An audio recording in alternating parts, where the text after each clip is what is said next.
a stranger, a dying man, 3 terrified children, and a snake that wasn't an accident. She arrived with nothing but a stale loaf of bread and blistered hands, a runaway nurse from Boston, 1,000 miles from everything she knew. He was a cowboy, fighting to keep his land, his children, and his life.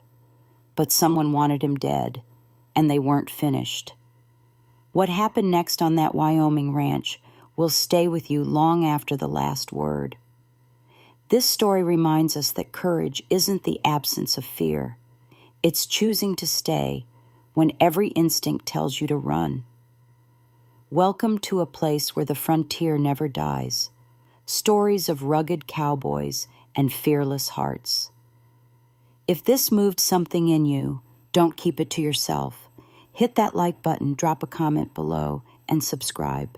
Thwack! The sharp, heavy crack of a splitting axe echoed across the sun-baked Wyoming valley. Nora Hayes tasted dust.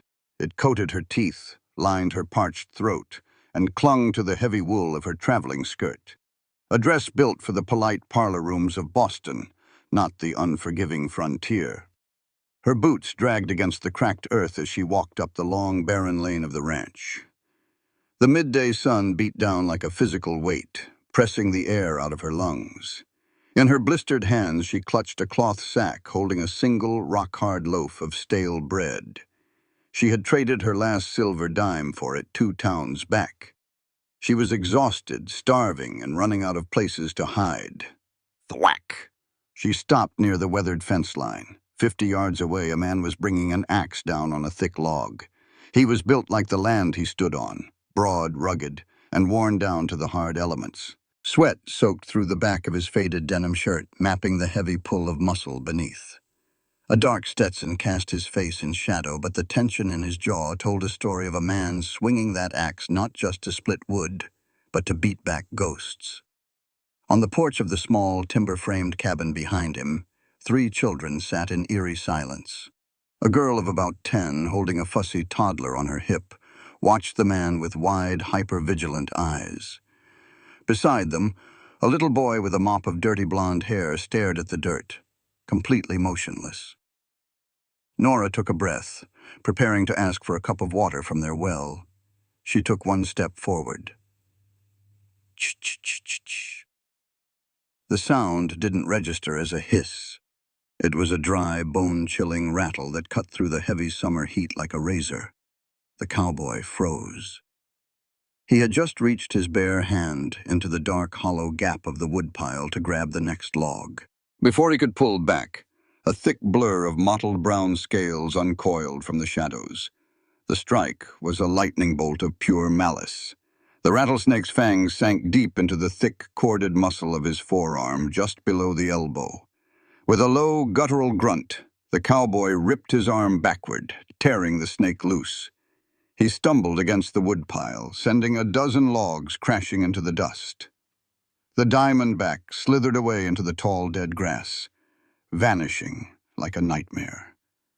For a split second, time stopped. The 10-year-old girl on the porch let out a piercing, shattered scream. "Papa!" The loaf of bread slipped from Nora's fingers. It hit the dirt with a dull thud.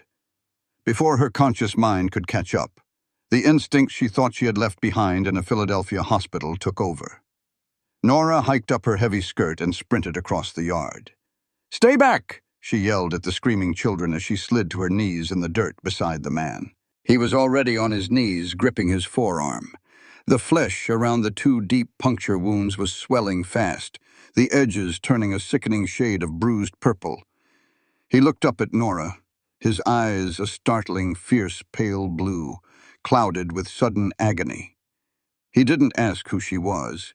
He just gritted his teeth as a tremor racked his massive frame. "I'm a nurse," Nora said. Her voice shook, betraying her. She hadn't practiced in over a year, but the blood pumping out of his arm left no room for hesitation. "I need your knife. Now." He didn't argue. With a trembling left hand, he unbuckled the hunting knife from his belt and handed it to her. The blade was heavy, stained with old sap and dirt. Nora wiped the steel clean across the relatively unsoiled fabric of her underskirt. Her hands were shaking. "God, please let me remember how to do this," she prayed. "Hold him," Nora ordered. The 10-year-old girl had run down the steps, tears streaming through the dust on her cheeks. She grabbed her father's broad shoulders, digging her small fingers into his shirt. "This is going to burn," Nora warned him, her breath hitching.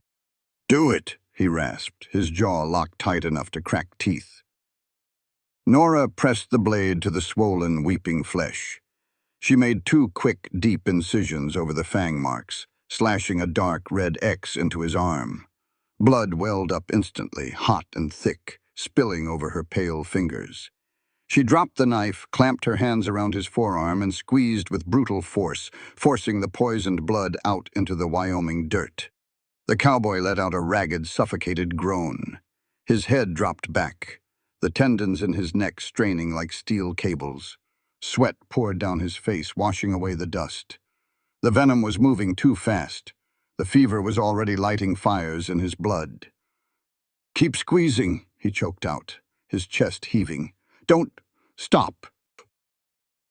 "I'm not going anywhere," Nora promised, her hands slick with his blood, pressing harder until her own muscles ached. His pale blue eyes began to roll back. The massive weight of him started to list sideways, gravity claiming him as the neurotoxin shut his body down. "Hey, stay with me," Nora shouted, grabbing the collar of his shirt to keep him from collapsing completely into the dust. "Look at me." He managed to focus his eyes on her face one last time. His massive calloused hand shot out, grabbing her blood-stained apron with a grip that bruised her ribs. He pulled her down, bringing his face inches from hers. His breath was shallow, hot, and smelled of fear. "The woodpile," he whispered, his voice a jagged rasp. "I checked it this morning. It was clear." Nora froze, the blood slipping between her fingers. "What?" "Somebody," he gasped, his grip on her apron finally going slack. "Threw that snake in there." His eyes slid shut and his massive body hit the dirt, leaving Nora kneeling in the dust, covered in a stranger's blood, as the realization locked around her throat like a vice. It wasn't an accident. Whoever wanted this man dead might still be watching. Getting him inside was like dragging a mountain. Caleb Vance was a man made of dense muscle and heavy bone. By the time Nora and 10-year-old Sarah managed to heave his dead weight onto the iron-framed bed in the back room, Nora's corset was cutting viciously into her ribs, and her lungs burned with every breath. Night slammed down over the Wyoming territory without the polite, fading twilight Nora was used to back east. The temperature plummeted, stripping the suffocating heat from the air and replacing it with a biting, high desert chill.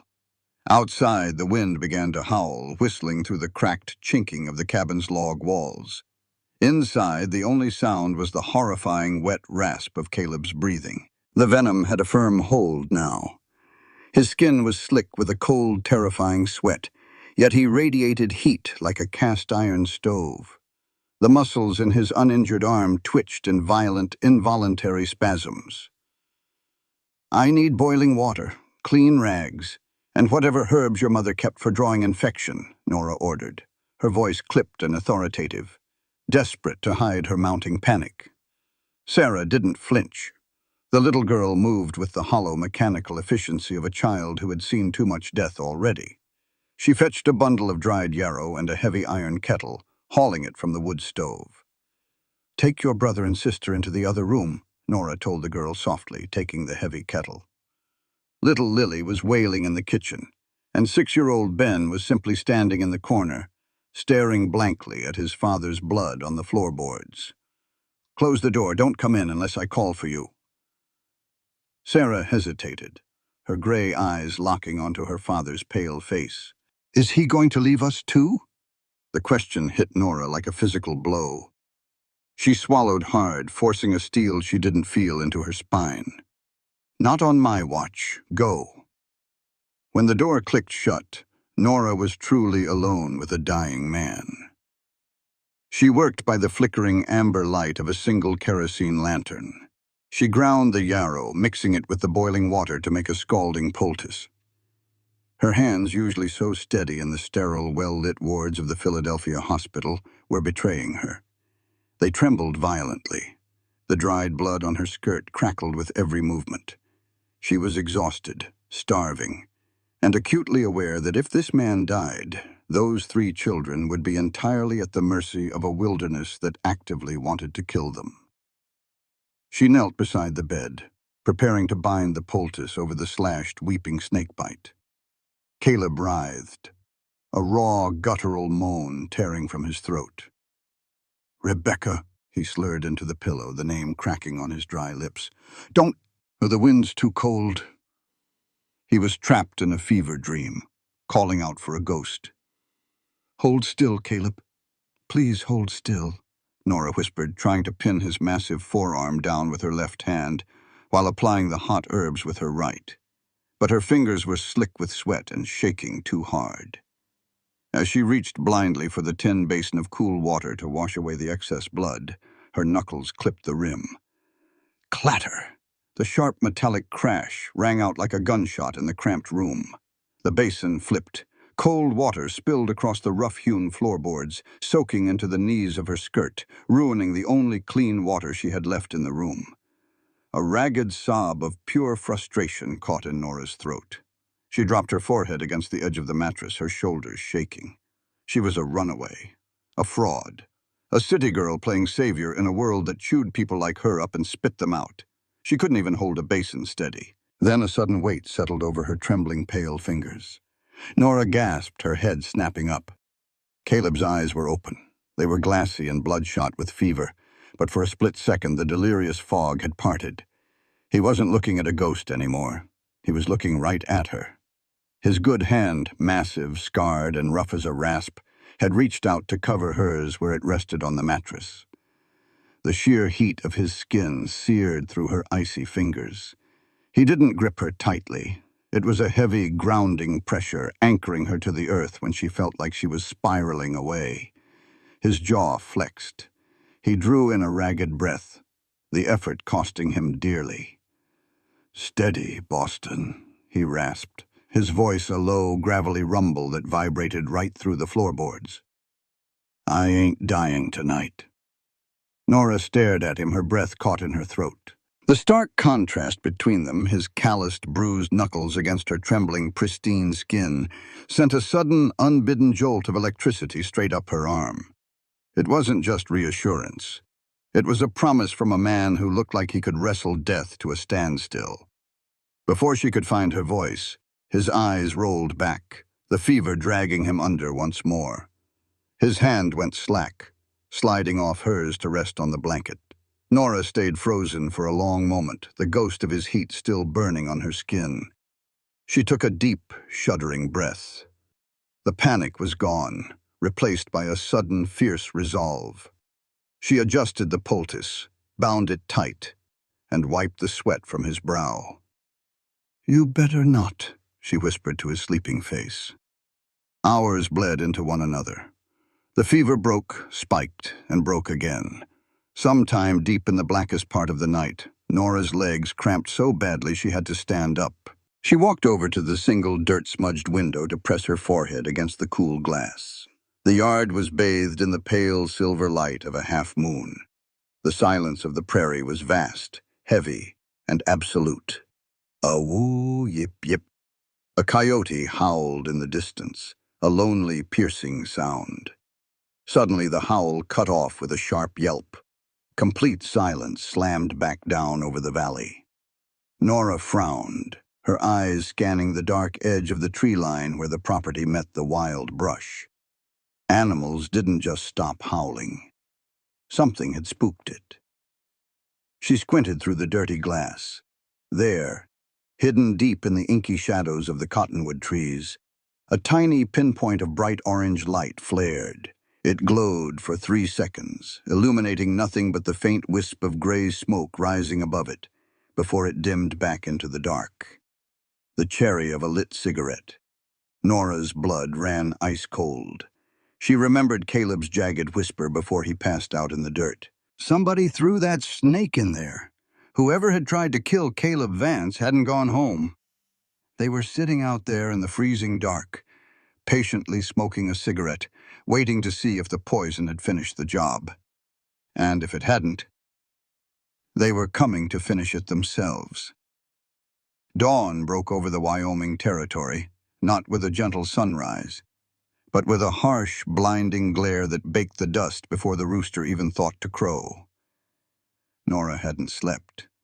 She sat in the wooden rocking chair by the window, the heavy Winchester rifle she had found above the fireplace resting awkwardly across her lap. Her hands were still stained with dried blood. The glowing cherry of the cigarette she had seen in the tree line had vanished hours ago, but the knot of dread in her stomach had only pulled tighter. In the back room, Caleb Vance's breathing had finally evened out. The fever had broken just before first light, leaving him unconscious but alive. Crunch, crunch, crunch, crunch. The rhythmic, heavy thud of hooves on dry, hard pans snapped Nora to attention. It wasn't one horse. It was three. And they weren't moving at the casual, meandering pace of neighbors coming to check in. They were moving with purpose. Nora stood up, her joints popping in protest. She gripped the cold steel barrel of the Winchester. "Sarah," she hissed toward the kitchen where the 10-year-old was quietly feeding baby Lily watered-down oats. Sarah appeared in the doorway, her gray eyes wide. "Take Ben and Lily. Get down in the root cellar. Do not come out, no matter what you hear. Do you understand me?" The girl didn't ask questions. She nodded, grabbed her 6-year-old brother by the shirt collar, scooped up the baby, and vanished beneath the heavy oak trapdoor in the pantry floor. Nora stepped out onto the front porch. The morning heat immediately hit her face like an open oven. 3 riders pulled up in the center of the yard, their horses kicking up a thick cloud of yellow dust. They weren't lawmen, and they weren't ordinary cowhands. They wore long canvas dusters and rode with the loose, arrogant posture of men who were used to taking whatever they wanted. The man in the center, a lean, pockmarked thug with a silver spur missing a rowel, struck a match against his saddle horn. He lit a cigarette, taking a slow, deliberate drag.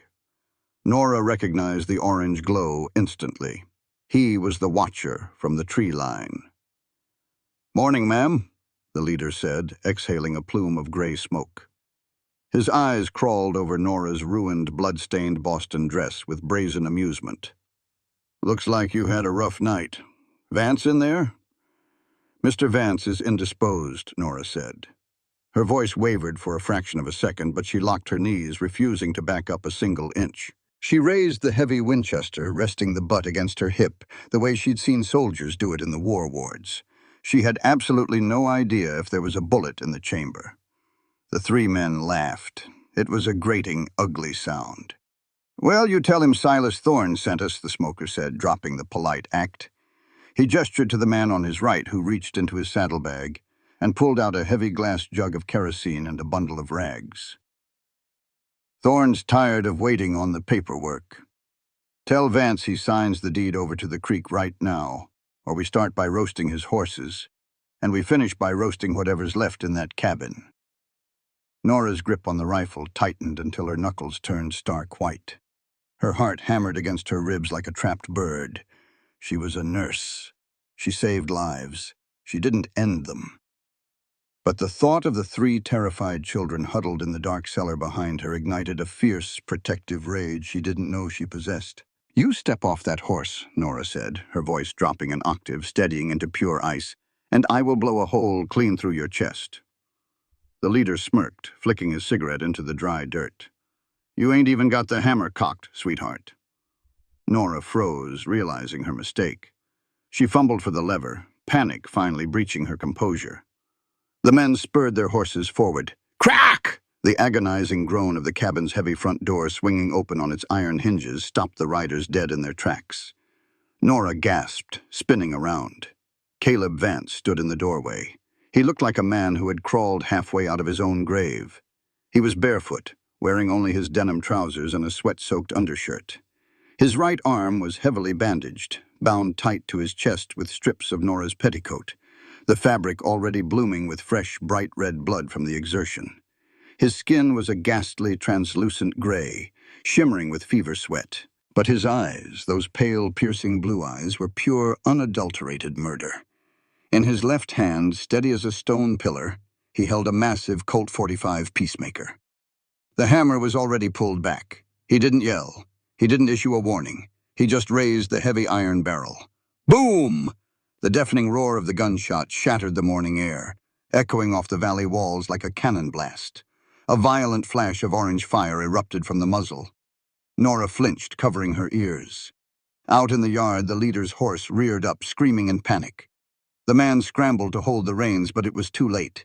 Caleb's bullet hadn't hit him in the chest. It had sheared through the exact center of his Stetson, ripping the hat right off his head and sending it spinning into the dust. Half an inch lower, and it would have taken off the top of his skull. The three thugs wrestled their panicked horses under control, their arrogant smirks completely wiped away, replaced by raw, wide-eyed terror. Caleb leaned his broad left shoulder heavily against the doorframe to keep himself upright. Smoke drifted lazily from the barrel of the Colt. He thumbed the hammer back a second time. The sharp, mechanical click-clack was the loudest sound in the sudden ringing silence of the yard. He stared dead-eyed at the riders, his chest heaving, the venom and fever still raging through his veins. But his voice, when it came, was a low, lethal rumble that carried absolute certainty. "Take one more step toward my family," Caleb rasped. The Colt aimed dead center at the leader's chest. "And I'll send you to hell, airmail. Get off my land." The thunder of retreating hooves faded into the vast, shimmering heat of the valley. As soon as the riders crested the far ridge, the terrifying, lethal energy holding Caleb Vance upright simply evaporated.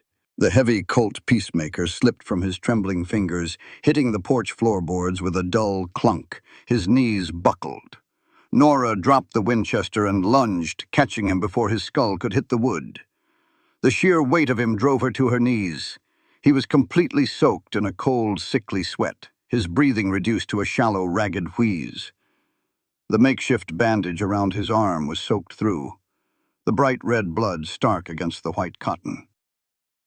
"I've got you," Nora grunted, her shoulder wedged under his armpit, straining every muscle in her back to keep him from collapsing completely.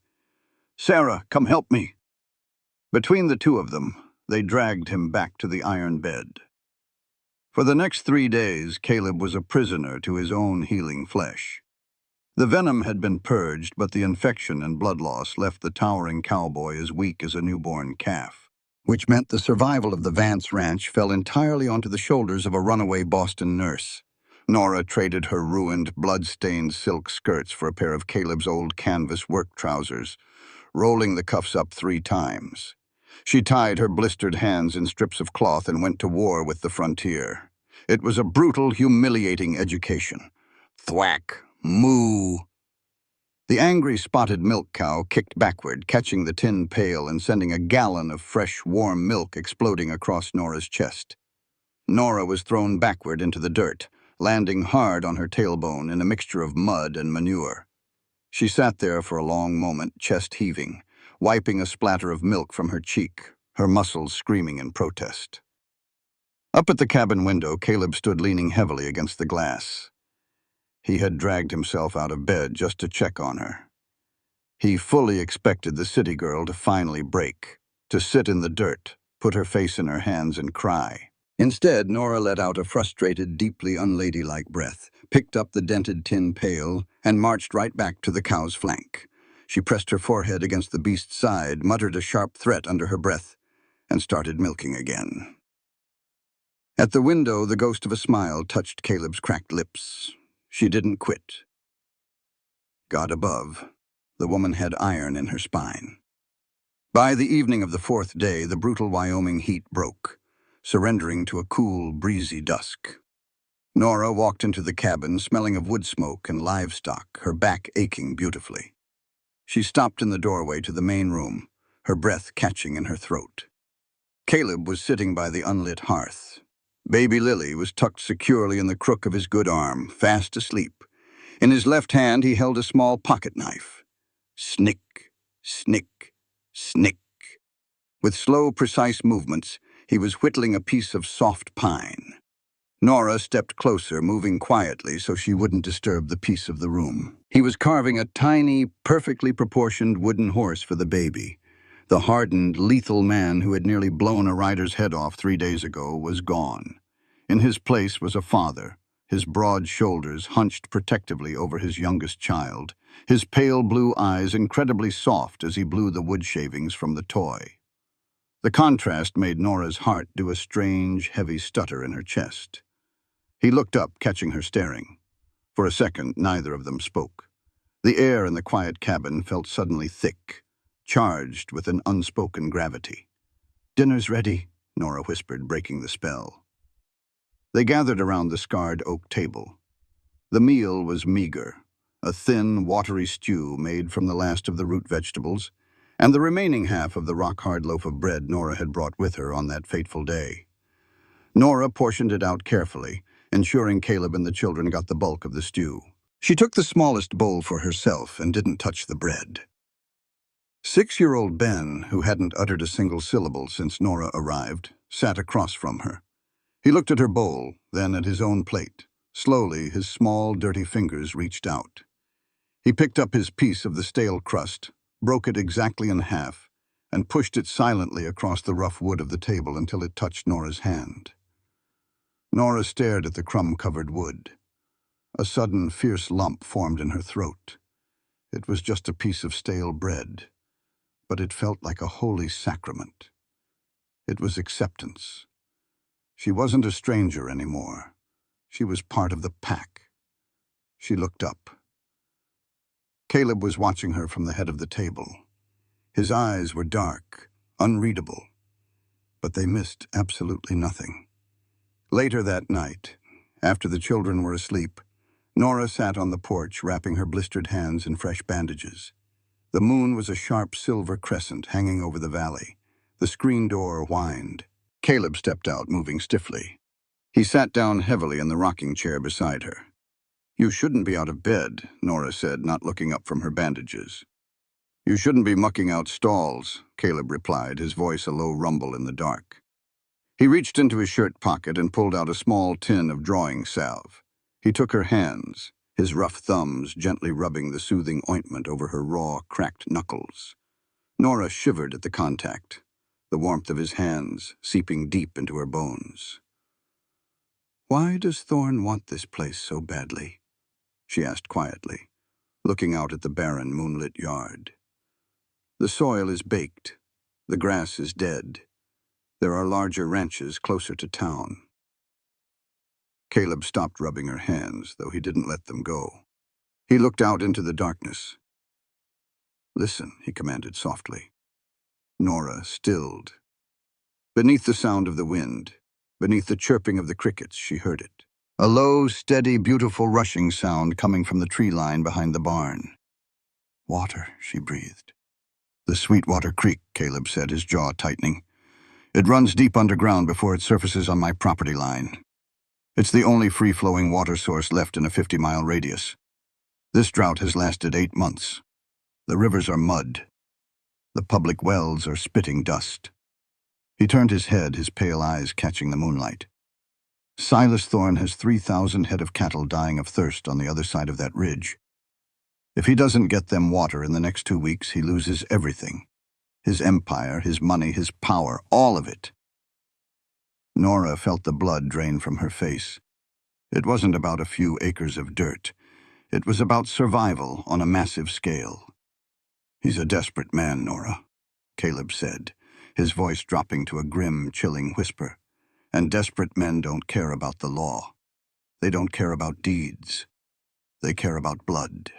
He looked down at her hands, his grip tightening fractionally. "He's going to come back, and next time he's going to bring an army." Creak. Snap.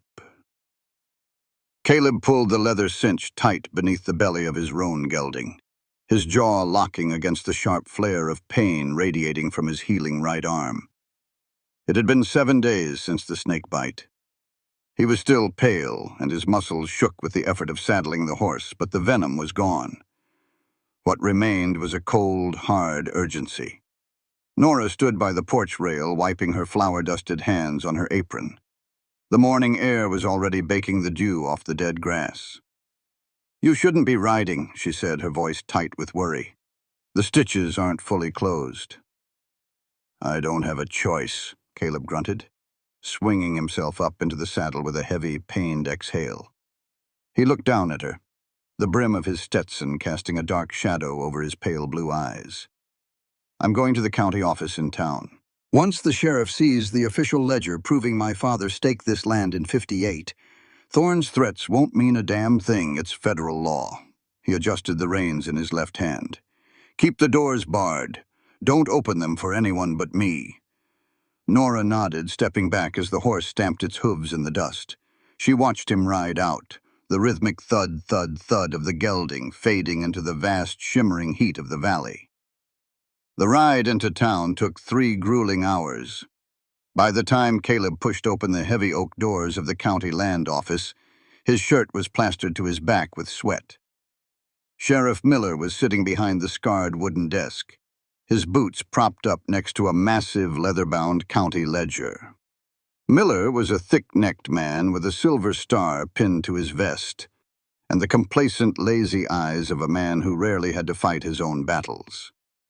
"Vance," Miller said, not bothering to lower his boots. "Heard you had a run-in with a rattler. Surprised to see you walking."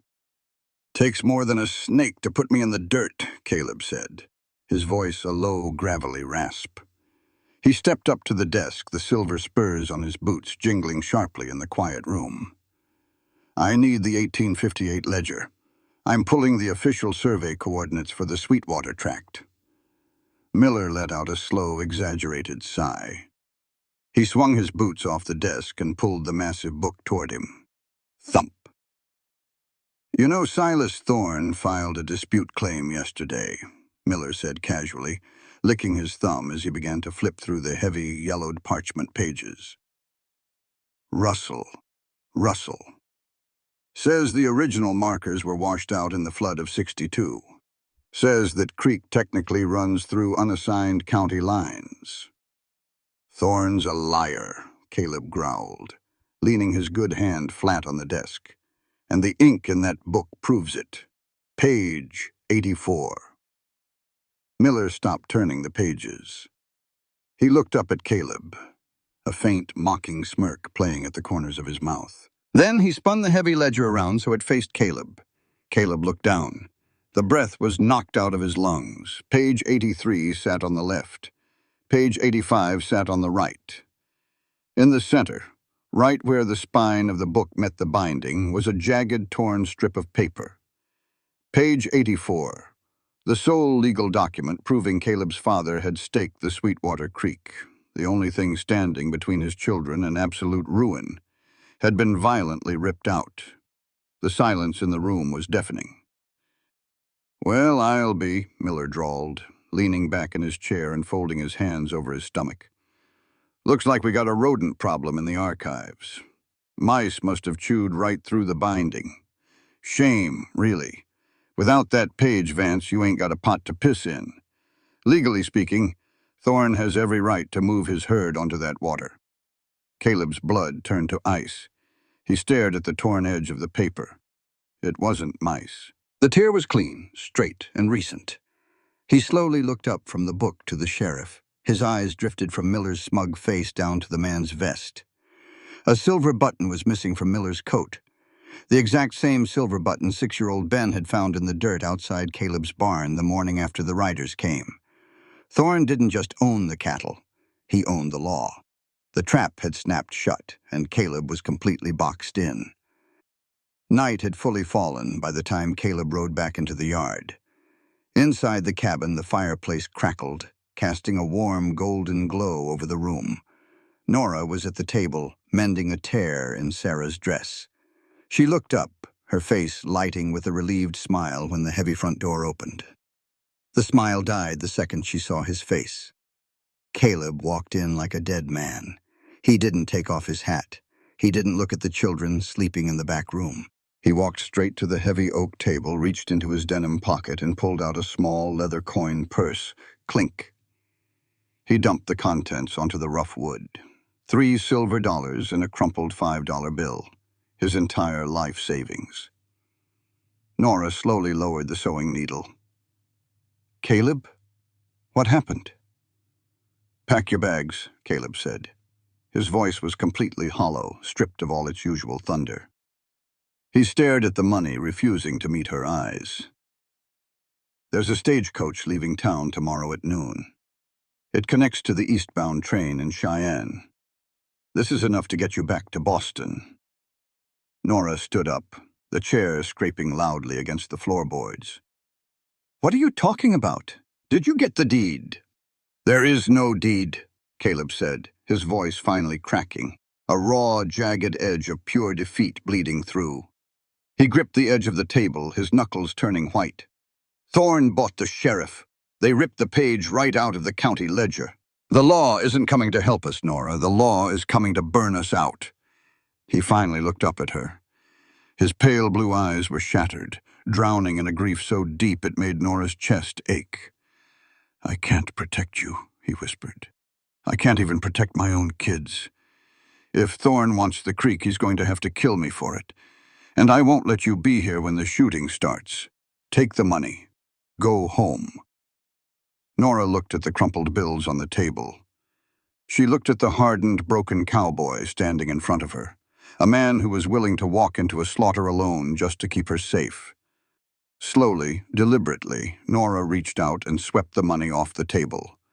The coins hit the floorboards with a sharp, scattering clatter.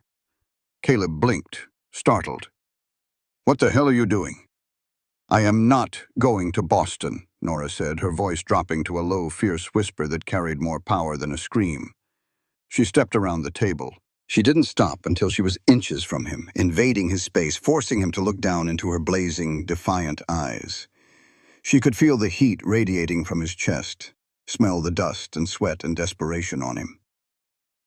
"I didn't leave Boston for the scenery, Caleb," she said, her chest heaving, the proximity sending a reckless thrill through her veins. "I left a man, a wealthy, powerful man who wore tailored suits and thought money could buy my silence. He bought the police. He bought the judges. He thought he owned the world, and he thought he owned me." She reached up, pressing her palm flat against the center of Caleb's chest, right over his hammering heart. He went completely still, his breath catching in his throat at the electric shock of her touch. "I ran because I was afraid of him," Nora whispered fiercely, her eyes locked on his. "But I am done running from bullies in suits." "Silas Thorne thinks he can tear a piece of paper and erase your family? He thinks he can buy the law and that makes him a god?" She stepped even closer until her skirts brushed heavily against his denim-clad legs. "He doesn't know what you are," Nora said, her voice trembling with absolute, unshakable conviction. "And he sure as hell doesn't know what I am." Caleb stared down at her, the defeat in his eyes completely vaporized, replaced by a dark, sudden, blazing fire. The air between them practically hummed with adrenaline and a sudden, overwhelming physical gravity. "Nora," he breathed, her name sounding like a prayer on his lips. "We don't pack," she said, her fingers curling into the fabric of his shirt. "We fight! Bam, bam, bam!" The heavy rhythmic strikes of a steel hammer echoed off the cabin walls, driving iron nails deep into thick oak planks. The Wyoming sun had set, plunging the valley into a heavy, suffocating darkness. But inside the Vance cabin there was no rest. The air was thick with the sharp metallic tang of gun oil, the dry scent of sawdust, and the electric crackling hum of pure adrenaline. Caleb Vance wasn't a rancher anymore. He was a cavalryman again, preparing for a siege. He moved with a terrifying, calculated efficiency, ignoring the fresh blood seeping through the bandage on his right arm. He hauled the heavy wooden dining table across the floorboards with a harsh screech, wedging it sideways against the front door. Nora was right behind him, her sleeves rolled up past her elbows, her face streaked with soot and sweat. She dragged heavy sacks of grain from the pantry, stacking them under the shattered windows to create low barricades. "Keep your head below the sill when you move," Caleb ordered, his voice a low, gravelly bark that left no room for argument. Wood splinters worse than glass when buckshot hits it. In the center of the room, 10-year-old Sarah sat cross-legged on a rug. Her small, trembling fingers were methodically sliding heavy brass cartridges into the leather loops of Caleb's spare gun belt. 6-year-old Ben was beside her, his face pale and completely silent, handing his sister the bullets one by one from a canvas sack. "That's good, Sarah," Nora said, pausing to wipe the sweat from her forehead. She gave the girl a fierce, encouraging nod. "You're doing perfectly. Both of you." Caleb dropped the hammer on the floor and walked over to the makeshift armory he had laid out on a wool blanket. 2 Winchester repeating rifles, his Colt .45 Peacemaker, and a massive double-barreled 12-gauge shotgun. He picked up the shotgun and turned to Nora. "Come here," he commanded softly. Nora wiped her hands on her trousers and stepped over the grain sacks, stopping inches from his broad chest. The heat radiating off his body was palpable in the small, enclosed space. "I know you fired a pistol back east," Caleb said, his pale blue eyes locking onto hers with intense gravity. "But a shotgun is different. It doesn't care about aim. It cares about impact." He handed her the heavy weapon. It dragged her arms down immediately. "Pull the stock tight into the pocket of your shoulder," Caleb instructed. He didn't just tell her. He stepped up right behind her. Nora's breath hitched. His chest was pressed flush against her back, a solid wall of warm, iron-hard muscle. His large, calloused left hand reached around her, covering her pale fingers on the wooden pump-action slide. His chin brushed the top of her hair. "Tighter," he rumbled, his voice vibrating straight down her spine. He pressed his hand over hers, forcing the heavy wooden stock deep into her shoulder. "If you leave space, the recoil will snap your collarbone in half. You hold it tight, you point it at the door. Point it at the... And if anything comes through that wood that isn't me..." He leaned down, his lips brushing her ear, his breath hot against her skin.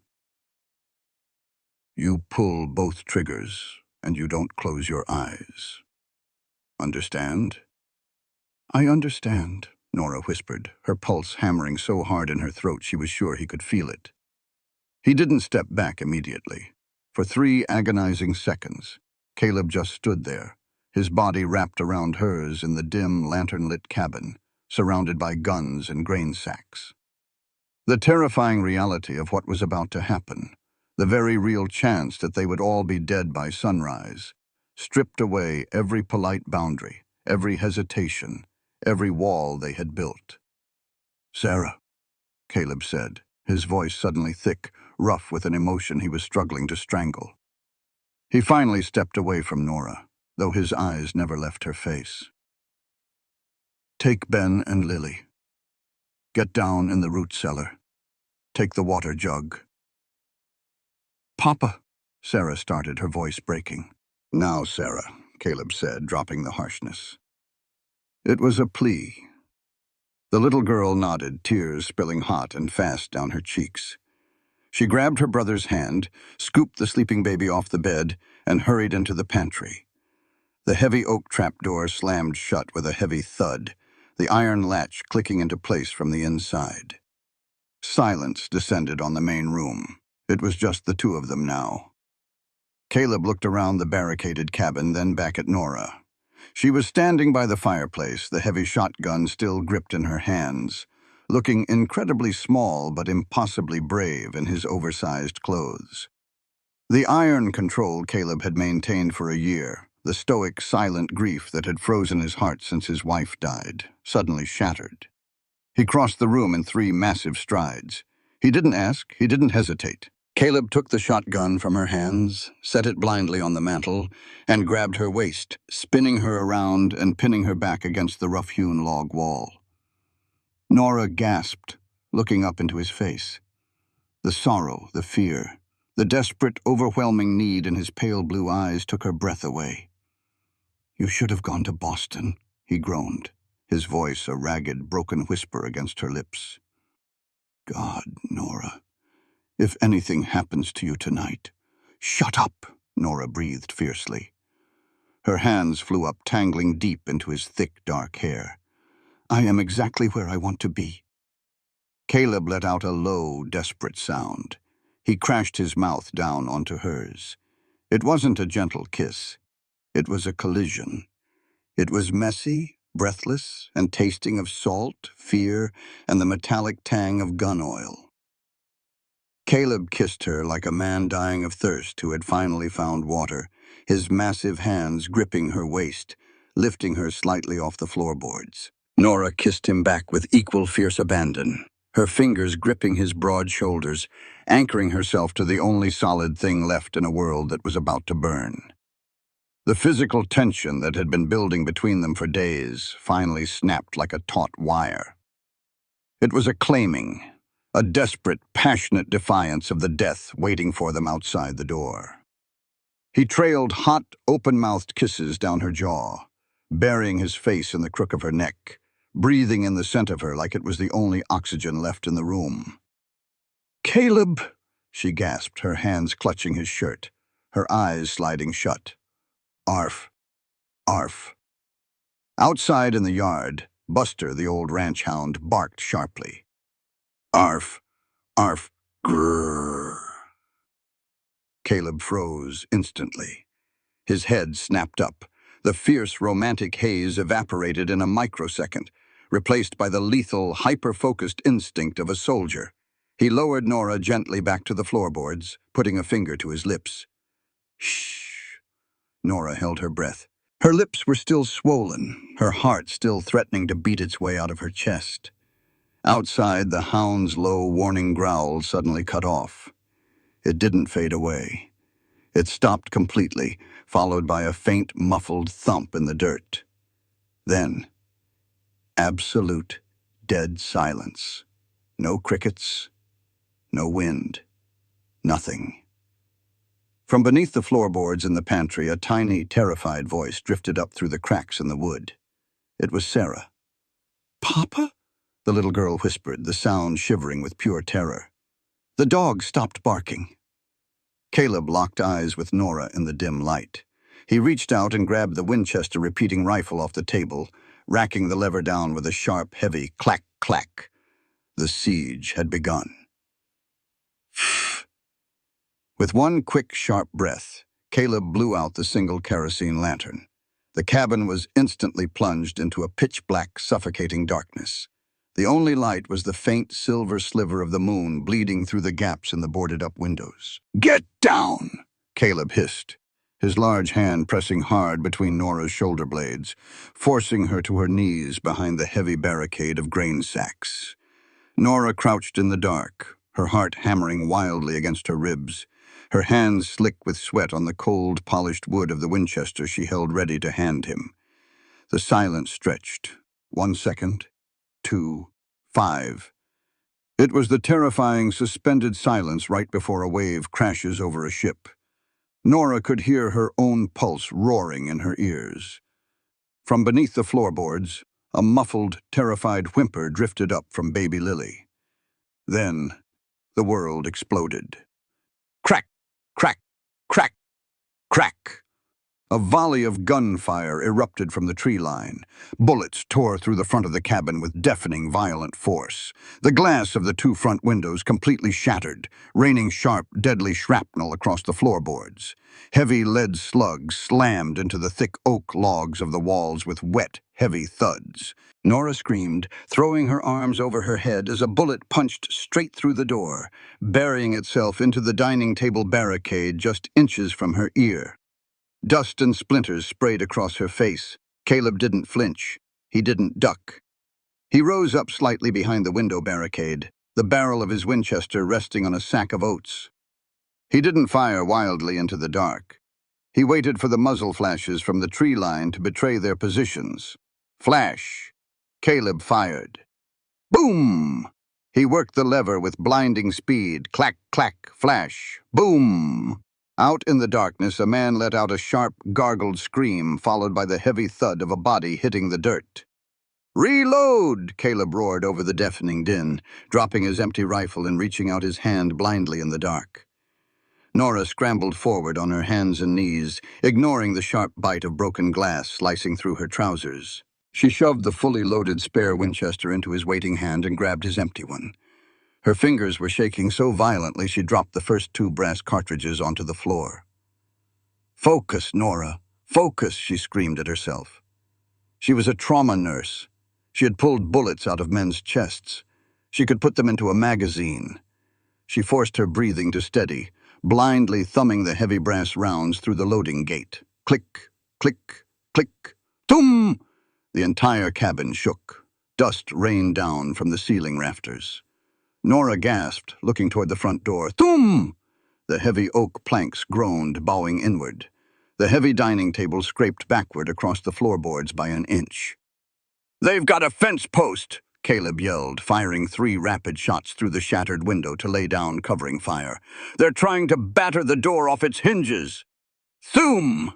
The iron latch on the door shrieked, bending under the immense weight. "Keep loading!" Caleb yelled, spinning away from the window to brace his heavy shoulder against the dining table, using his own massive body weight to hold the barricade in place. The air in the cabin was thick, choking with the bitter, rotten egg stench of sulfur and cordite. Nora's eyes watered as she shoved the last round into the rifle. "Done!" she cried out. Suddenly a shadow blotted out the moonlight at the side window of the kitchen. Caleb was entirely focused on holding the front door. His back turned to the kitchen. He couldn't see it. Nora saw it. A man was climbing over the sill, a bandana pulled up over his nose. In his hand, a heavy revolver was raising slowly, pointing directly at the center of Caleb Vance's broad, unprotected back. Time ground to a terrifying halt. Nora Hayes had sworn an oath to preserve life. She had spent years in wards, desperately trying to keep men breathing, fighting the grim reaper tooth and nail.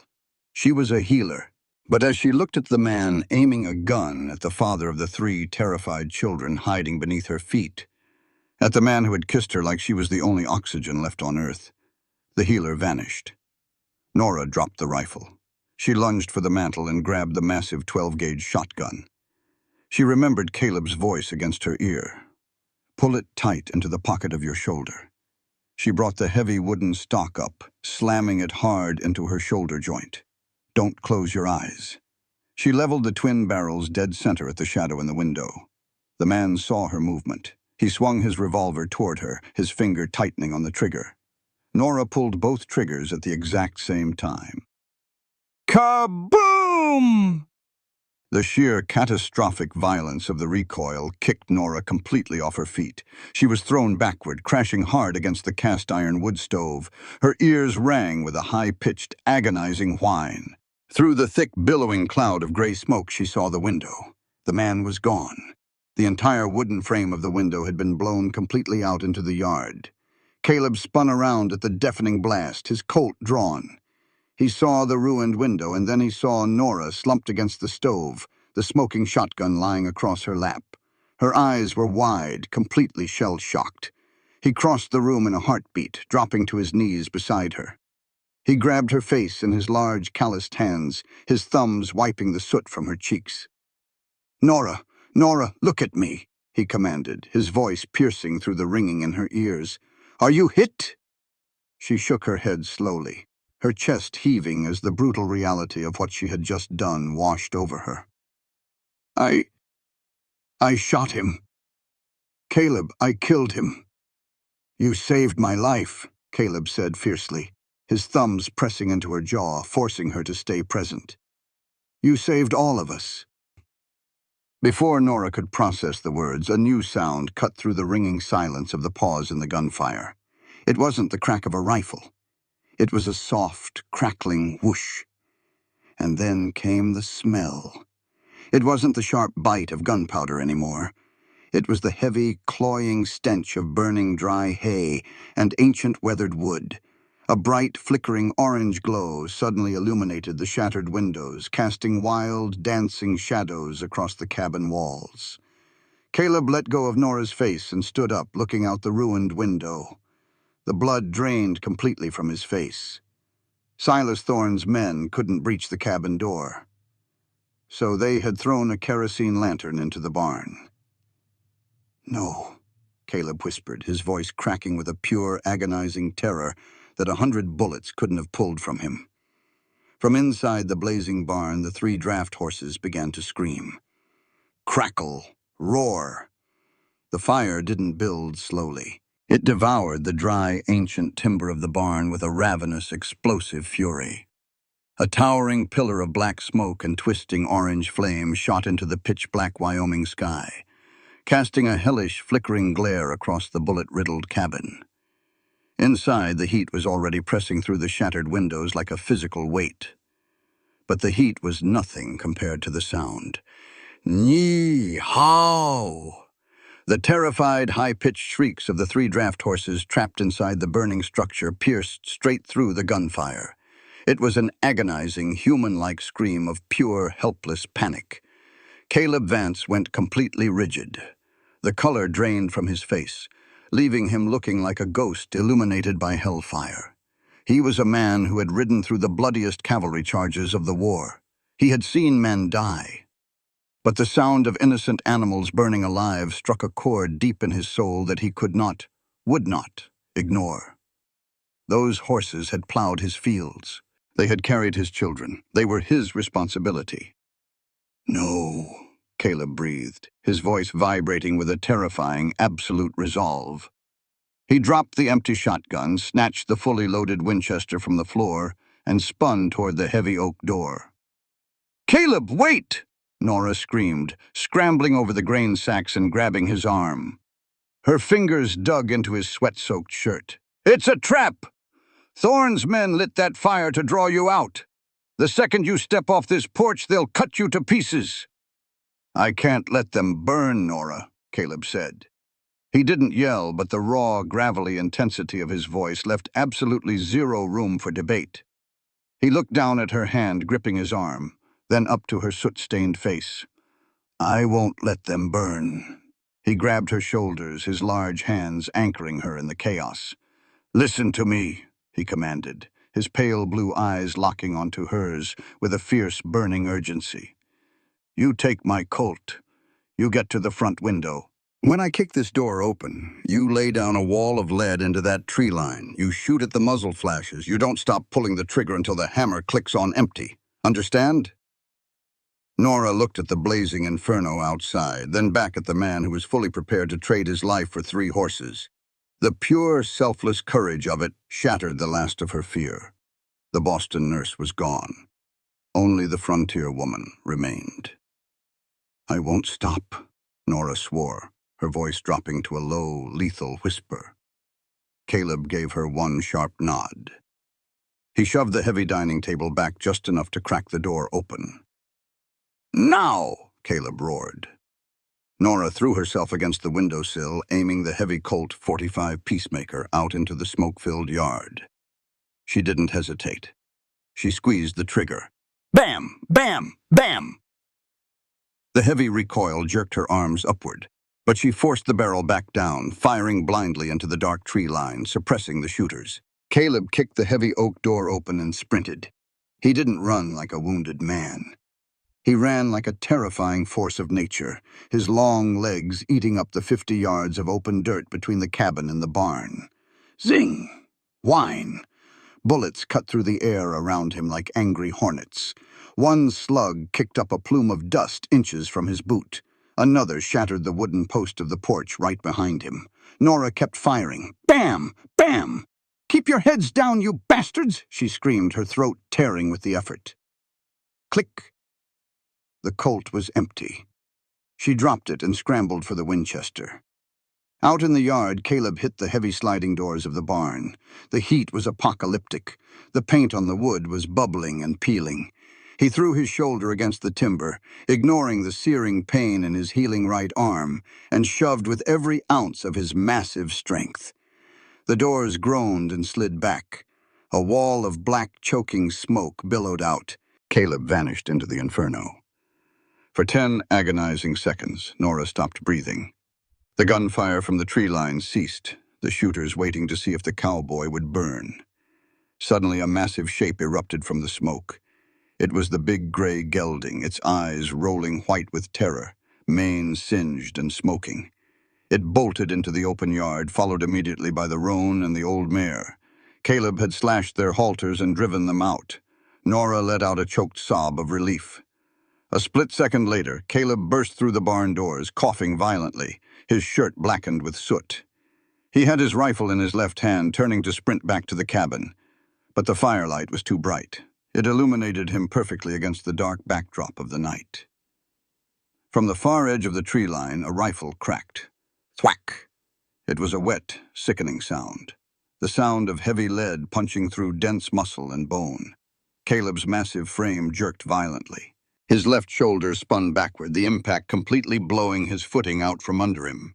He hit the dirt hard, a choked grunt escaping his lips. "Caleb!" Nora screamed, her voice tearing completely. She threw herself over the windowsill, ready to run out into the crossfire. "Stay back!" Caleb roared from the dirt. He didn't try to stand. The sniper in the trees worked the bolt of his rifle. Clack! Caleb rolled fiercely through the dust, scrambling on his hands and knees just as a second bullet kicked dirt into his eyes. He threw himself behind the massive, iron-banded oak water trough sitting in the middle of the yard, seconds before a third bullet slammed into the wood where his head had just been. Ping! Thud! 2 more shots hit the trough. Caleb was pinned. He was 25 yards from the cabin and 25 yards from the tree line. The barn behind him was fully engulfed now, the roof beginning to cave in with a deafening roar. The firelight bathed the yard in a bright, unforgiving orange glare. If he moved an inch from behind the trough, the snipers would cut him in half. Inside the cabin, Nora clutched the Winchester, her heart hammering against her ribs like a trapped bird. She could see Caleb huddled behind the trough. In the harsh firelight, she could see the dark, wet stain rapidly spreading down the left side of his shirt. He was bleeding heavily. He had used his right arm to protect his healing snake bite, but the bullet had shattered his good left shoulder. He couldn't lift a rifle. He couldn't shoot back. He was completely defenseless. From the tree line, a voice boomed out. It wasn't a hired gun. It was the smooth, wealthy, arrogant drawl of a man who owned everything he looked at. It was Silas Thorne. "Well, Vance," Thorne yelled, stepping out from the shadows of the cottonwoods, flanked by 4 men with raised rifles. "Looks like you're out of luck and out of blood.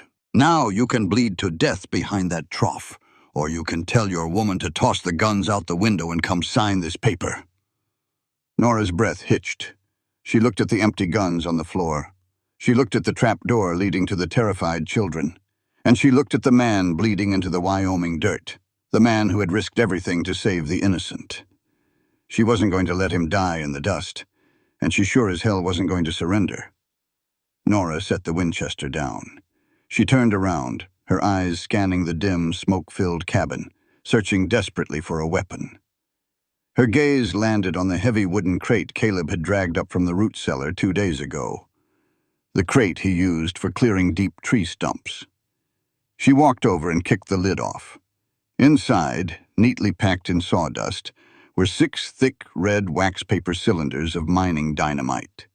Nora reached down, her bloody, soot-stained fingers wrapping tightly around the explosive. She didn't hesitate. She grabbed a box of sulfur matches from the stove. She wasn't a nurse anymore. She was a Vance. And Silas Thorne was about to find out exactly what that meant. Scritch. The sulfur match flared violently in the dark cabin, throwing harsh, dancing shadows against the log walls. Nora didn't let her hands shake. She touched the yellow flame to the braided, wax-coated fuse protruding from the heavy red cylinder of mining dynamite. It caught instantly with a vicious, spitting hiss, showering her boots with bright white sparks. She grabbed 2 more sticks, tucking them firmly under her arm. She kicked the heavy oak door open with her boot and stepped out onto the porch. The heat of the burning barn hit her like a physical blow, baking the sweat onto her soot-stained face. The yard was bathed in a hellish orange glare.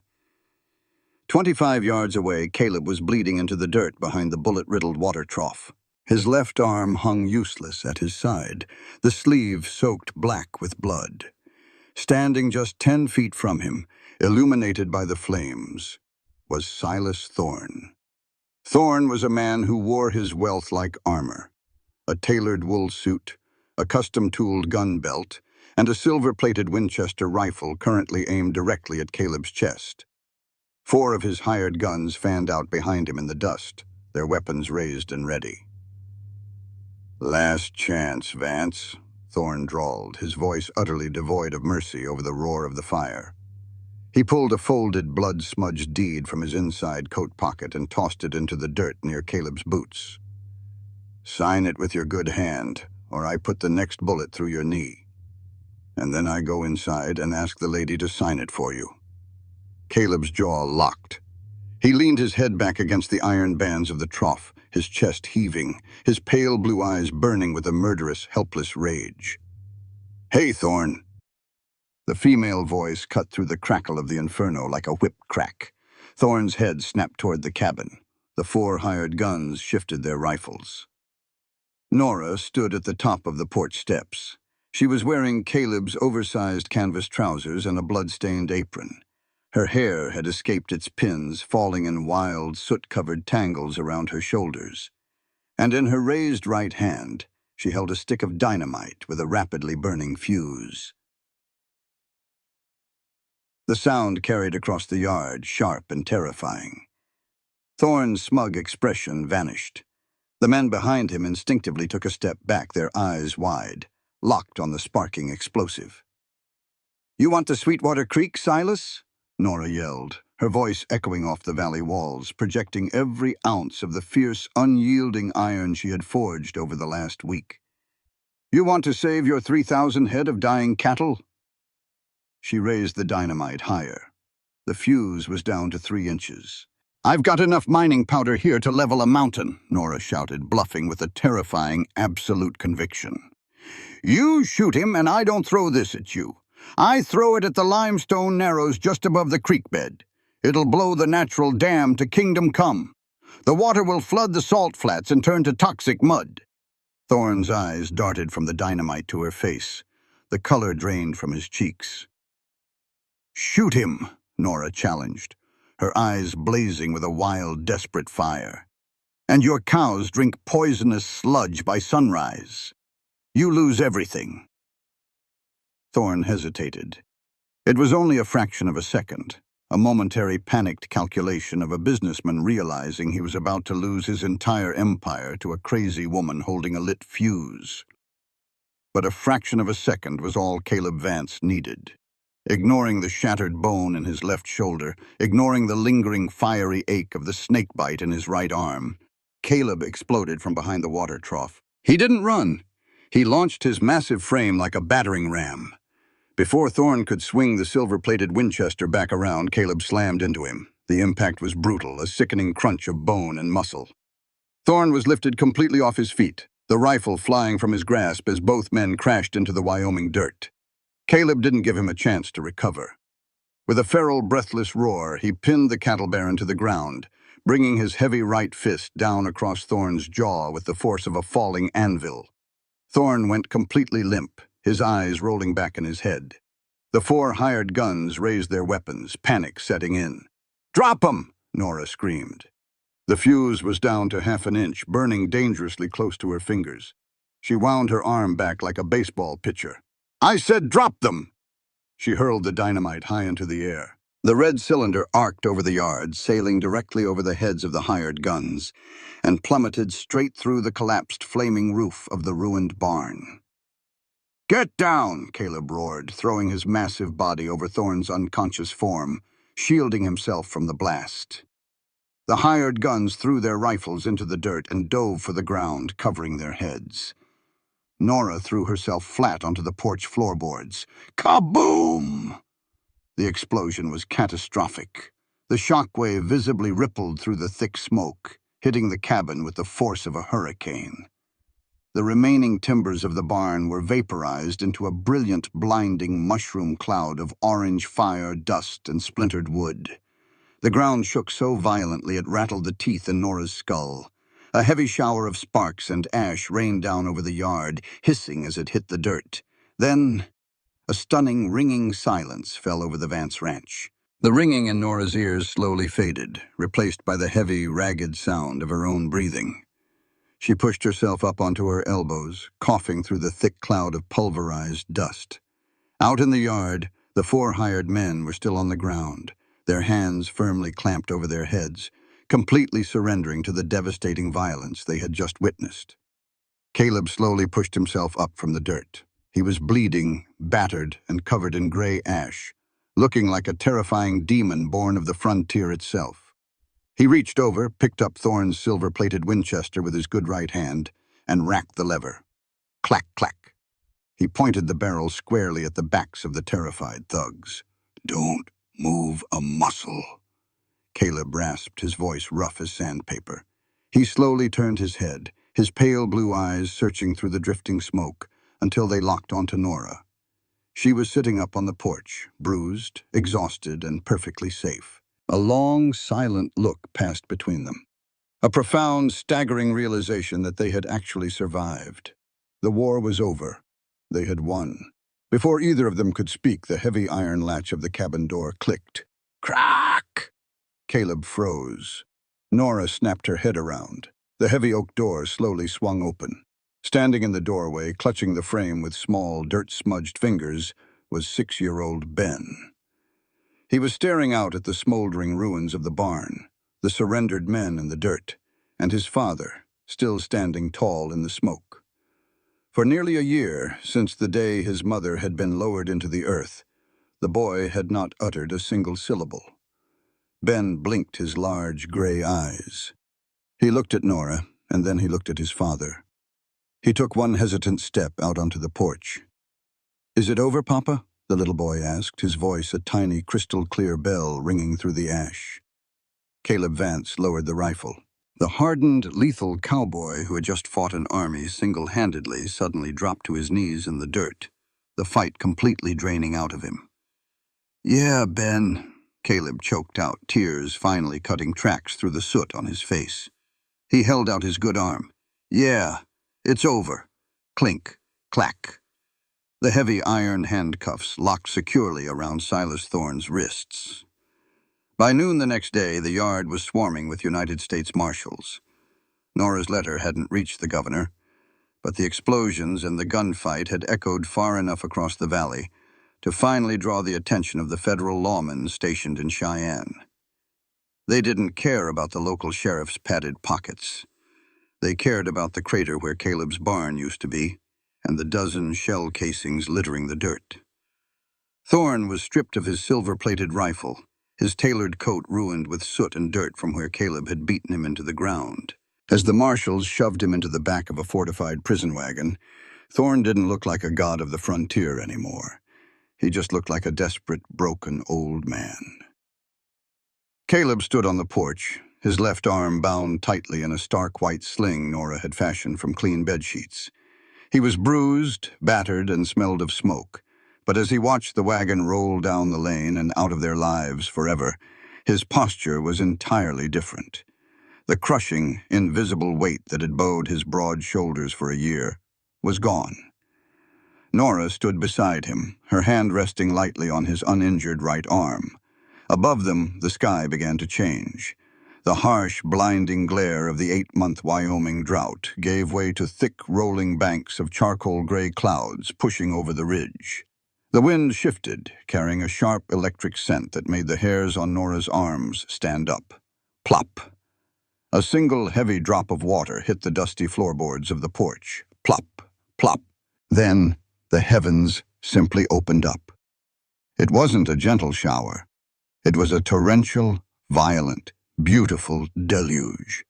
The rain hammered the dry earth, instantly turning the dust to mud, hissing as it struck the smoldering black ashes of the ruined barn.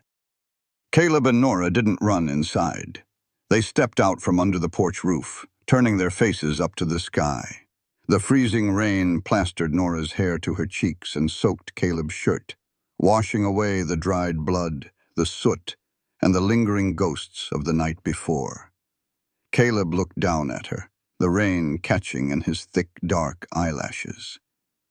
A slow, incredibly handsome smile broke across his scarred, exhausted face. He pulled her against his chest with his good arm, holding her tight as the drought finally broke. 3 weeks later, the valley was a vibrant, impossible shade of emerald green. The Sweetwater Creek was running high and fast, its banks overflowing with life. In the yard of the Vance Ranch, the charred remains of the old barn had been cleared away, and the clean, bright timber of a new foundation was already being laid. And on the front porch of the cabin, under a sky as blue and clear as Caleb's eyes, a circuit judge opened his leather-bound Bible. It was a quiet, intimate ceremony. Nora wore a simple pale blue cotton dress she had bought in town, nothing like the restrictive, suffocating silk gowns of Boston. Her hair was braided loosely over one shoulder, wild and free. Caleb stood beside her in a clean white shirt and his best denim trousers. He carried a new jagged scar along his left collarbone where the sniper's bullet had struck him, and his right arm still bore the faint, darkened punctures of the rattlesnake bite. But as he looked down at Nora, his eyes were completely, breathtakingly clear of grief. He looked like a man who had walked through hell and found heaven waiting on the other side. 10-year-old Sarah stood next to them, holding a squirming, giggling baby Lily on her hip. For the first time since Nora had arrived, Sarah wasn't scanning the horizon for threats. She was just a little girl, wearing a ribbon in her hair, smiling so hard her cheeks flushed pink. And right beside his father, wearing a miniature, perfectly polished belt buckle, stood Ben. He held the two plain gold bands in his small, clean hands, his chest puffed out with the immense pride of his job. When Caleb took Nora's hands to speak his vows, his voice didn't waver. It was a deep, steady rumble that carried over the sound of the rushing creek. "I promised I'd protect you," Caleb said softly, slipping the gold band onto her finger. "But you ended up saving me. All of me. I am yours, Nora, until the rivers run dry, and long after." Nora's eyes filled with hot, happy tears. She slid his ring onto his calloused finger. "We don't run," she whispered, echoing the fierce promise she had made in the dark cabin. "We stay. Together." When the judge pronounced them husband and wife, Caleb didn't kiss her with the desperate, apocalyptic urgency of the siege. He cupped her face gently in both of his massive hands, leaning down to capture her lips in a slow, tender, devastatingly sweet kiss that promised decades of quiet mornings and safe nights. 6 months later. Crackle. Pop. The cast-iron stove in the corner of the kitchen radiated a thick, cozy heat, holding back the bitter chill of the first Wyoming snowfall blanketing the yard outside. Nora stood at the heavy oak table, a smudge of white flour smeared across her cheek. She hummed softly to herself as she folded a heavy, elastic mound of dough, her hands moving with practiced, rhythmic grace. In a glass jar, sitting on the warmest part of the counter, a pale, bubbling mixture of flour and water sat waiting. It was her sourdough starter. 6 months ago, she had taken the very last rock-hard crumbs of the stale loaf she had carried up that dusty lane, soaked them in warm water, and fed them fresh flour. She had nurtured it, kept it warm, and coaxed it back to life. It was the heartbeat of her kitchen now. The heavy front door clicked open, letting in a swirl of icy wind and snowflakes, before it quickly shut. Caleb stepped into the entryway, stomping the snow off his heavy leather boots. He hung his Stetson on the peg, his dark hair falling across his forehead. His left shoulder was fully healed, the muscle thicker and stronger than before. He didn't say a word. He just walked up behind Nora, wrapping his strong, heavy arms around her waist, pulling her back flush against his chest. He buried his cold face in the crook of her neck, inhaling deeply. "You smell like home," Caleb murmured, his voice a low, vibrating rumble that sent a familiar shiver down her spine. He pressed a warm kiss to her pulse point. Nora leaned back into his embrace, her flour-covered hands coming to rest over his thick wrists. "And you smell like a wet horse," she teased, though she didn't move an inch to pull away. From the living room, a sudden burst of joyous chaos erupted. "Got you!" Ben yelled, his voice bright and loud. "No, you didn't! Papa, Ben's cheating!" Sarah shrieked with laughter, followed immediately by the rapid thumping sound of baby Lily's unsteady footsteps as the toddler tried to run after her older siblings. Caleb lifted his head, resting his chin on Nora's shoulder, looking through the doorway at his 3 children. They were wrestling on the rug by the fireplace, safe, warm, and unapologetically loud. He tightened his arms around his wife, his heart so full he thought it might crack his ribs. Nora smiled, turning slightly in his arms to reach for the thick iron handle of the oven door. She pulled it open, and a cloud of rich, intoxicating steam billowed out into the kitchen. She reached in with a thick cloth and pulled out a massive, perfectly round loaf of fresh sourdough bread. The crust was a dark, crackling golden brown, split beautifully across the top, radiating a warmth that filled the entire room. She set it on the wooden cutting board, the crust singing with a soft, crackling pop-pop as it met the cool air. Caleb looked at the magnificent steaming loaf, then down at the beautiful, fierce woman who had stood between his family and the fire. She had walked up this lane with nothing but a crust of bread, and somehow they had turned it into a feast. This content was carefully researched, developed, and manually edited by our team to deliver meaningful stories with valuable life lessons. Every narrative is crafted to entertain, inspire, and empower our audience. We believe that great stories can change lives, and we are committed to bringing you content that matters. Thank you for being part of our community.